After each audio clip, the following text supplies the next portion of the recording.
معزز سامعین، آپ سب کو حیرت قدا کی طرف سے السلام علیکم۔ ناظرین، اللہ تعالیٰ نے جس طرح اپنے تمام نبیوں کو مختلف معجزات سے نوازا، اسی طرح ہمارے پیارے نبی پیغمبر اسلام محمد صلی اللہ علیہ وسلم کو بھی بے پناہ معجزات عطا فرمائے۔ نبی پاک صلی اللہ علیہ وسلم کو ملنے والے معجزات میں سب سے بڑا معجزہ قرآن پاک ہے، جو قیامت تک دنیا میں آنے والے لوگوں کو اللہ تعالیٰ کی ذات کے برحق ہونے اور محمد صلی اللہ علیہ وسلم کا ذات باری تعالیٰ کے نبی ہونے کا گواہ بنا رہے گا۔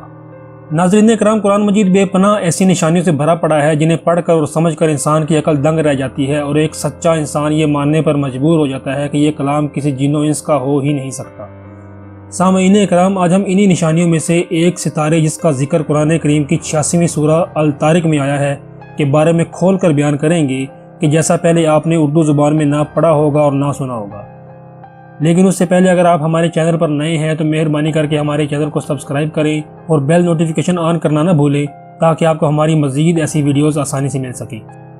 ناظرین، جب ایک بڑا ستارہ اپنی طبعی زندگی جی لیتا ہے اور ختم ہونے لگتا ہے تو یہ ایک بہت بڑے دھماکے کے ساتھ پھٹ جاتا ہے۔ اس دھماکے کو سائنس کی زبان میں سپر نووا یا عام فہم زبان میں ستارے کی موت کہتے ہیں۔ یہ دھماکہ اتنا بڑا ہوتا ہے اور اس میں سے اتنی انرجی خارج ہوتی ہے کہ اس نتیجے میں اس ستارے کی اوپر کی پرت جل جاتی ہے، اور چونکہ اس پر بڑی تعداد میں الیکٹران اور پروٹون ہوتے ہیں، جب وہ آپس میں رگڑ کھاتے ہیں تو مل کر نیوٹران کی شکل لے لیتے ہیں۔ پھر یہ نیوٹران اس مرنے والے ستارے کے درمیان جمع ہونے لگتے ہیں اور بالآخر نیوٹران کا ایک گول گیند بنا دیتے ہیں، جسے سائنسدان نیوٹران ستارے کا نام دیتے ہیں۔ یہ نیوٹران ستارہ دکھنے میں اتنا چھوٹا ہوتا ہے کہ اس کی زیادہ سے زیادہ گولائی 10 سے 15 کلومیٹر ہوتی ہے، لیکن وزن میں یہ سورج سے بھی زیادہ بھاری ہوتا ہے، جس کی گولائی 10 لاکھ کلومیٹر ہوتی ہے۔ اس کے وزن کا یہ عالم ہوتا ہے کہ اگر اس پر سے ایک چائے کا چمچ بھرا جائے تو وہ بھی کئی ٹن وزنی ہوگا۔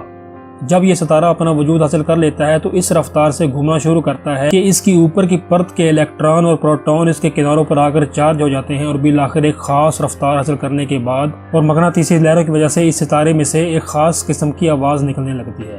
ناظرین، ہم چاہیں گے کہ پہلے آپ اس آواز کو سنیے۔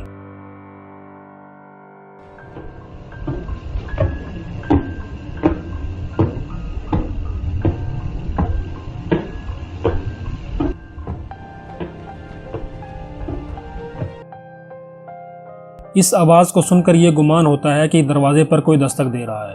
اسی آواز کی وجہ سے اسے دی ناکنگ سٹار کہا جاتا ہے۔ دوربین کی آنکھ سے دیکھنے پر اس سے نکلنے والی روشنی کی بیم ایک لائٹ ہاؤس یا روشنی کے مینار کا سا نظارہ پیش کرتی ہے، جس کی روشنی موجود تو رہتی ہے لیکن ہماری آنکھوں میں اس وقت پڑتی ہے جب اس بیم کا رخ ہماری آنکھوں کی سیدھ میں آ جاتا ہے۔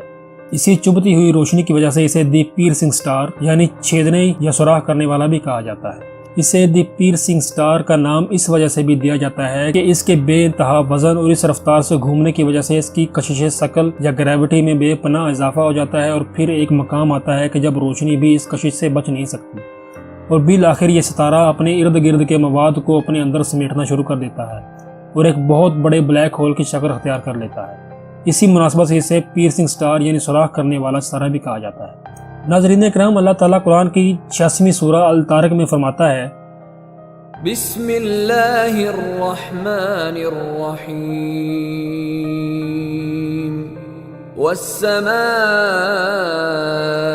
والطارق وما ادراک ما الطارق النجم الثاقب۔ عربی زبان میں لفظ طارق کے معنی ہے دستک دینے والا۔ جی ہاں، الطارق سے مراد ہے دی ناکنگ سٹار۔ اسی سورہ کی تیسری آیت میں موجود ثاقب کے معنی ہے سوراخ کرنے والا یعنی دی پیئرسنگ سٹار۔ لفظ ثاقب ثقب سے نکلا ہے جس کا مطلب ہے سوراخ یعنی ہول۔ یہاں پر بلیک ہول کا ذکر ہے۔ اللہ تعالیٰ فرماتا ہے، ہمیں قسم ہے آسمان کی اور دستک دینے والے ستارے کی، اور تمہیں کیا پتا کہ دستک دینے والا ستارہ کیا ہے؟ وہ ایک سوراخ کرنے والا ستارہ ہے۔ ناظرین محترم، انسانی کان ایک خاص فریکوینسی کی آوازوں کو ہی سن سکتا ہے، جو کہ 250 ہرٹز سے لے کر 3000 ہرٹز کی ہوں۔ اس سے کم یا زیادہ فریکوینسی کی آوازوں کو سننے کے لیے ہمیں خاص جدید طرز کا آلہ چاہیے ہوتا ہے، اور الحمدللہ سائنس نے اتنی ترقی کی ہے کہ ہم چند دہائیوں پہلے یہ آلات تیار کرنے میں کامیاب ہو گئے، جن سے ہم اپنی خلا تک کی آوازیں سن سکتے ہیں۔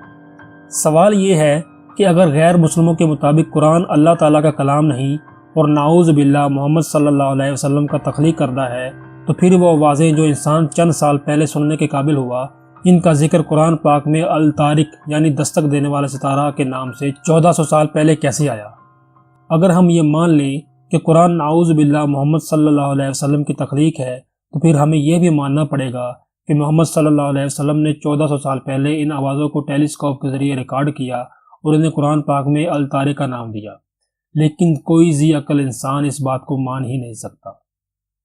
سامعین، اگر آپ کو ہماری یہ ویڈیو پسند آئی تو اسے لائک کریں، شیئر کریں اور ہمارے چینل کو سبسکرائب کرنا نہ بھولیں۔